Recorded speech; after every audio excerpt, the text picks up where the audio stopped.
And nobody really talks about this in classrooms. Well, I'm going to quiz for this for next week if you want to do it. You can mitigate types of error depending on which one you think is worse. So here, let's suppose we are running the test we just ran, which was we're trying to see if cars are speeding. So the null hypothesis curve, which is this guy right here, has a center at 0. And the center changes. It could have been 30 miles an hour for the last test, 100 for the IQ, whatever it wants to be. Your choice is to place this guy right here in a location that indicates your type 1 error percentage. Right now it's at 5%, well right now it's at 3.7%, but you can scooch it. You can scooch it so that it adjusts. I don't think I can make it get to exactly 5%, that's close enough. You can scooch it so that it gets to where you want to be. Now clearly, if you think a type 1 error is terrible, you might want to move this even further this way, yes? If you want to make the chance of a type 1 error go down, like if you cannot live with a type 1 error, like on that last one, you might want to say, you know what, 95% confidence isn't good enough. I'm going to scooch it over this way. I'm going to scooch it that way. That's going to make the type 1 error go down even lower. You might say, you know what, I'm totally fine with type 1 error being what it was. I'm going to accept, oops, there we go, about 13% just got too many decimal digits. But the trick with hypothesis testing is, there's also another curve. The other curve is the alternative hypothesis. You know nothing about this. You don't know where it is. All you know is, you know that they're both out there somewhere. They might be very close. They might be very far away. You know where this one is. This is the one you're testing against. That's the average equals 100. That's the average equals 30. That's the proportion equals 19.7%. That's the proportion equals 12%. And whatever it is, you know what the center of this one is, but you don't know what the center of this one is. Here's the kicker between type 1 and type 2 error. You pick your critical value, very often dependent upon your confidence. You say, okay, 95% confidence is good. Now you see this little orange area over here? That's the chance of a type 1 error. That's the chance. You get data that's over here on this part of the curve, and you say, you know what? It's on that part of the curve over there. I'm on this part of the curve over here. It looks like I'm not in this curve anymore. It looks like I'm more likely in some other curve. The problem is you don't know where that other curve is. I put it right there, correct? But that other curve could be even further away. It could be over here. It could be over here. It could be in many different places. Wouldn't it have to intersect with that line? No, that line is, you pick that line. You decide where that line is based on how confident you want to be. Usually it's at 95% for this class. So generally, we pick this guy to be a negative or a positive 1.645. We put 5% there. The other curve floats back and forth. And the thing is, you don't know where the other curve is, if there even is another curve. There might not even be one. It might be the same as the null curve. If there's no change, it will be the same as the null curve. But here's the kicker. If you get a small p-value, you land out here, yes? You land out here. So if you get a small p-value, that means you landed in this tail, which means you're more likely in this curve than you are in this curve. I think everybody buys that, yes? What if you get a big p-value? That means you landed on this side, correct? Because you didn't land in the unusual tail. You landed in the big chunk over here. Well, the problem with that is, yeah, it's pretty likely that you're in here, but isn't there a chance you're in this one? There's a chance you're in this one. Now here's the kicker. Depending on where you take your critical value, watch how these are the errors here. That's a type 1 error, that's a type 2 error, right? So suppose, for example, we wanted to increase confidence. We wanted to increase confidence to minimize a chance of a type 1 error. What does that do to type 2 error?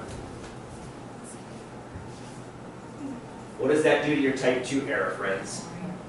It makes it larger. Because if you're pushing out the critical value and making it harder to land in this tail, right? You're making it harder to land that tail. That means you're making it easier to land over here. Hopefully that makes sense. Now, if you land over here, there's a pretty damn good chance you're on this curve. There's also a chance that you're on this one. and you're making that chance bigger the further you push this thing out. That's the dance you play with type 1 and type 2 error. If you make one smaller, the other one has to get bigger. That's why I'm asking you these questions. I'm getting you guys ready for research methods classes. Which one do you want to minimize? If you can't stand type 2 error, watch this. If you don't like type 2 error, well then hell, lower your critical value. Lower the confidence of your study. Now that's kind of extreme. It's ridiculous actually there. Lower the confidence to something like 90%.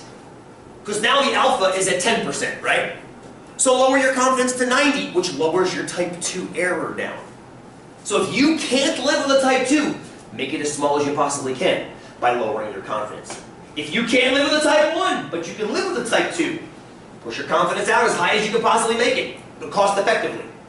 But that's the dance. The only way to make them both smaller, the only way you can make them both smaller is what?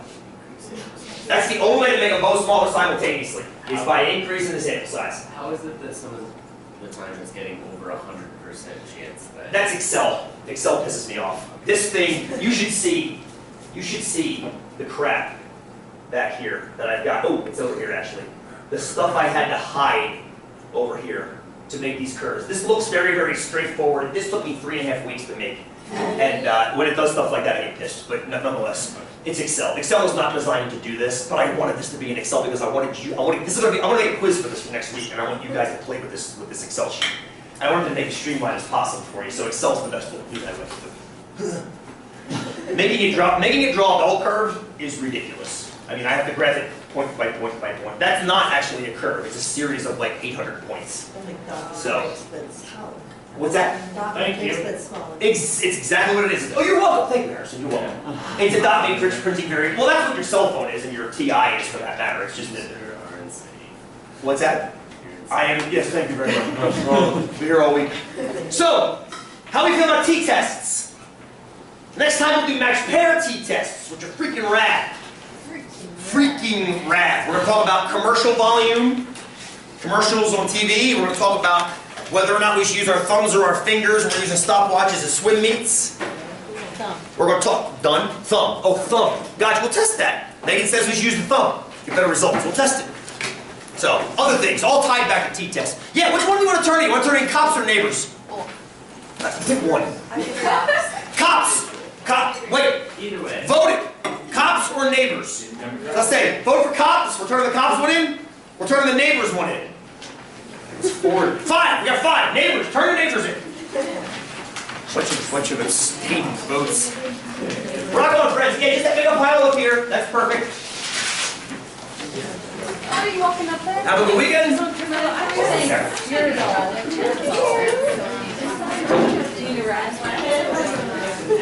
I'm not even gonna ask you. It's gonna be like, all right, go.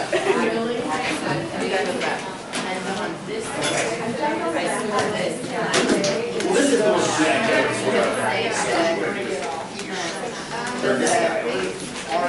And Illinois, you have a little concept there too. It needs to graph the number of each of the data in Illinois. Now press zoom 9. Here we go. There it is.